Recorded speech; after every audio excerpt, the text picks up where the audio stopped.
Hello my dear students, I hope you are doing great. तो एक शानदार concept को इस प्रॉब्लम में देखते हैं। प्रॉब्लम कहता है a uniform rope of length L rest on a smooth surface of arbitrary shape as shown below. तो एक आर्बिट्ररी शेप का सरफेस है जो रेड कलर से मैं दिखाया हूँ और उस पर रेस्ट कर रहा है ये ब्लैक कलर वाला रोप। उस रोप का लेंथ एल दिया हुआ है, स्मूथ सरफेस है, height of the surface from the ground is H. Find the acceleration of the rope at the instant it is release from rest. तो हमारे को एक्सेलरेशन बताना है इस रोप का क्या होगा जब इस रोप को हम रेस्ट से रिलीज कर रहे हैं। इनिशियल वेलोसिटी इसका 0 है रोप का, तो एक्सेलरेशन बताना है। Okay, so let's analyse it step by step.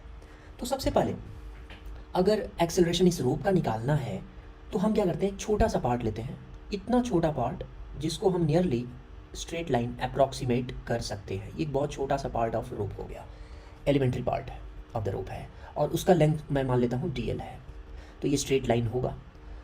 अब देखते हैं इस छोटे से पार्ट का एक्सेलरेशन किस डायरेक्शन में है। तो एक तो अगर हम बात करें कि ये कर्व पाथ पे है तो हम जानते हैं कि नॉर्मल और टेंजेंशियल एक्सेलरेशन होता है। तो यहाँ पे तो इसका normal acceleration is equal to v square over the radius of curvature.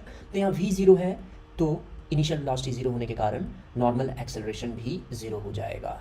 तो अब इसका जो भी एक्सेलरेशन होगा वो टेंजेंशियल डायरेक्शन में ही होगा because of the net tangential force is acting on this element. Okay, ये तो एक बात हो गई। दूसरी बात ये है कि इस तरीके से बहुत सारे जो छोटे छोटे पार्ट्स हैं उन सब का नॉर्मल एक्सेलरेशन 0 होगा। तो सारे पार्ट्स का जो एक्सेलरेशन है वो टेंजेंशियल डायरेक्शन में ही है। तो इस तरीके से टेंजेंशियली ही हर पार्ट का एक्सेलरेशन होगा। तो हम कह सकते हैं कि रोप का एक्सेलरेशन का जो डायरेक्शन है वो एक पर्टिकुलर डायरेक्शन में नहीं है, बट उसका मैग्नीट्यूड हर एक पार्ट का एक्सेलरेशन का सेम होगा जो टेंजेंशियल डायरेक्शन में। क्यों? क्योंकि हर एक पार्ट एक दूसरे से कनेक्टेड है।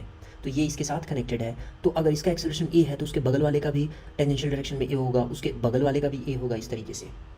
ओके, तो हम क्या करते हैं, ए ही तो हमारे को निकालना है, तो इस छोटे से पार्ट का स्टडी करते हैं, इसका एफबीडी बना लेते हैं, कौन कौन से इसमें फोर्सेस लग रहे हैं, और फिर net force is equal to mass times acceleration लिखेंगे टेंजेंशियल डायरेक्शन में। तो यही काम करते हैं। तो पहला जो इस पे फोर्स लग रहा है, एक तो नॉर्मल रिएक्शन फोर्स लग रहा होगा इस डायरेक्शन में, उसका मैग्नीट्यूड कितना होगा, दैट इज dn। और दूसरा फोर्स जो लग रहा होगा वो एक वेट लग रहा है, इस पर वेट हो गया, इसका मास हम मान लेते हैं दैट इज dm है मास। तो that dm into g, dm is elementary mass, dn is elementary normal reaction force. Apart from this two forces, दो और फोर्सेज इस पे लग रहे हैं। एक तो फोर्स इस पे जो लग रहा है वो टेंशन लग रहा होगा इस एलिमेंट पे। वो टेंशन कौन लगा रहा होगा, तो ये जो ये वाला स्ट्रिंग का पार्ट है उसको अपनी तरफ खींच रहा होगा इस डायरेक्शन में, तो हम कहेंगे दिस टेंशन इज टी। उसी तरीके से जो लेफ्ट वाला पार्ट है वो भी अपनी तरफ खींच रहा होगा, तो वो भी लगा रहा होगा कुछ टेंशन, जिसको हम कह सकते हैं let's say tension T plus elementary increase in tension है, दैट इज टी टी। तो T प्लस डी टी हमने मान लिया। ओके, तो इस तरीके से चार फोर्सेस ये लग रहे हैं। Tension T plus d T वो टेंजेंशियल डायरेक्शन में लग रहा है, dn नॉर्मल डायरेक्शन में लग रहा है which is normal reaction force, dmg vertically downward direction में है। इस डायरेक्शन में नेट फोर्स 0 होगा, क्यों? क्योंकि an इज इक्वल टू 0 है। तो इस डायरेक्शन में नेट फोर्स हो जाएगा dm, किसको बैलेंस कर रहा होगा, dmg का जो इधर कॉम्पोनेंट होगा, so that net force is equal to 0। तो अब हम इस डायरेक्शन में नेट फोर्स लिखते हैं। इस डायरेक्शन में net force will be how much, that is t minus T plus d T, और एक dmg का कंपोनेंट आएगा इस डायरेक्शन में। तो वो कंपोनेंट के लिए अब कैसे लिखेंगे कंपोनेंट, एंगल तो दिया हुआ नहीं है, हर एक के लिए एंगल अलग अलग है। तो हम क्या करते हैं, यहाँ से मान लेते हैं कि ये एंगल इस थीटा, हॉरिजॉन्टल के साथ जो एंगल है थीटा है। तो जैसे हम इंक्लाइन प्लेन में इंक्लाइन की तरफ जो कंपोनेंट होता है dmg का, या ग्रेविटी का जो कंपोनेंट होता है वो mg साइन थीटा लिखते हैं, उसी तरीके से यहाँ पे हो जाएगा dmg साइन थीटा। तो this plus dmg sine theta, और ये हो जाएगा इसका मास टाइम्स एक्सेलरेशन। ओके, तो यहाँ से ये टेंशन कट जाएगा, it becomes minus dt plus g into d m sine theta dm into a यहाँ पे। ओके, तो अब हम dm को क्या लिख सकते हैं, dm is equal to mass per unit length of the rope times इसका जो लेंथ होगा। Mass per unit length of the rope क्या है, दैट इज लेमडा, दिया हुआ नहीं है, हमने यहाँ पे मान लिया है। अच्छा, ये जो लेमडा होगा हर एक पार्ट के लिए कांस्टेंट होगा, क्यों? क्योंकि क्वेश्चन में दिया हुआ यूनिफॉर्म रोप है। तो lambda times dl, mass per unit length, linear mass density lambda times dl is dm। तो यहाँ पे लिख देते हैं g into d m is lambda d l sine theta is equal to d m is equal to lambda d l into acceleration a. अब यहाँ पे angle variable है, थीटा इज़ वेरिएबल। अब जब हम इसको इंटीग्रेट करेंगे तो थीटा को हमें एक्सप्रेस करना पड़ेगा, बट कुछ कंडीशन यहाँ पे दिया ही नहीं हुआ है, सरफेस आर्बिट्रेरी है, how can we do it. तो हम क्या करते हैं, यहीं पे जो हमने बताया, जो कॉन्सेप्ट शानदार है, वो डी एल साइन थीटा को ही हम इंटरप्रेट करते हैं। What exactly is this d l sine theta. ये मान लेते हैं कि that is our d l, जो यहाँ पे डायग्राम में दिखाया है, उसी को थोड़ा सा बड़ा कर दिया और वो हॉरिजॉन्टल के साथ एंगल है बनाया है थीटा। तो D l sine theta is basically यही तो होगा ना, D l sine theta. So this d l sine theta is this vertical height, जो कि अगर हम यहाँ पे इसको प्रोजेक्ट कर दें तो this is your d l sine theta, वही जो सेम है, और उसको हम बोल देते हैं that is your d y, and d y is your d l sine theta. इसको हम बोल सकते हैं this is our d y. तो यहाँ पे लिख दिया minus d T plus g lambda d l sine theta is d y. अब हमारा यहाँ से थीटा हट गया जो कि वेरिएबल था। अब जी और लेमडा दोनों कांस्टेंट है, अगर इंटीग्रेट करेंगे तो वो बाहर भी आ जाएगा इंटीग्रेशन साइन से। तो यहाँ से हो जाएगा lambda A into D L. Okay, ए भी कांस्टेंट है हर एक पार्ट के लिए, जैसा हमने बताया है हर एक पार्ट के लिए एक्सेलरेशन कांस्टेंट ही होगा।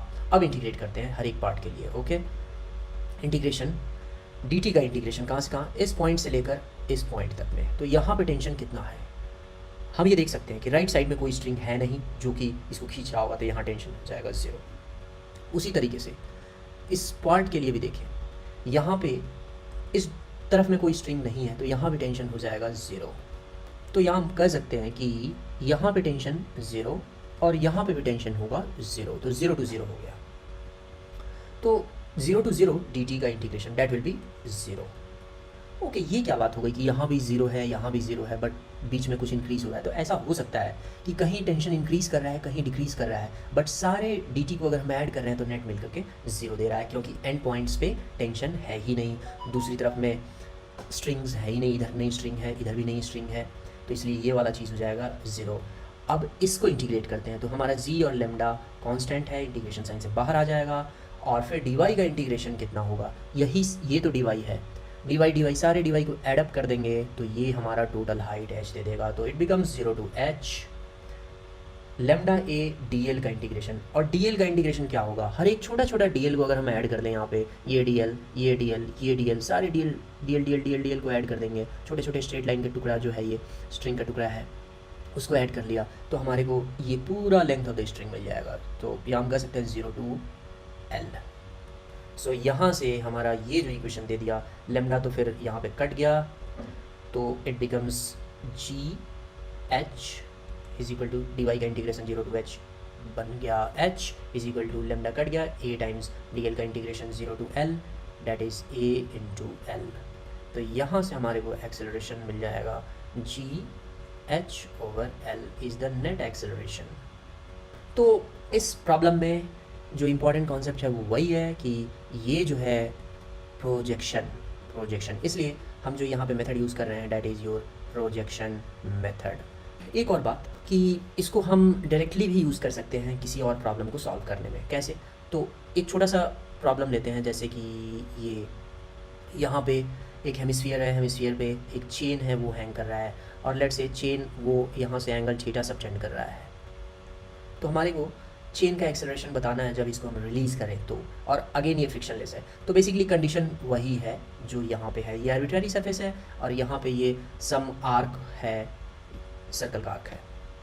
तो ऑब्वियसली इस रिजल्ट को हम डायरेक्टली यूज़ कर सकते हैं इस पर्टिकुलर प्रॉब्लम में, तो ये रिजल्ट हेल्पफुल भी है।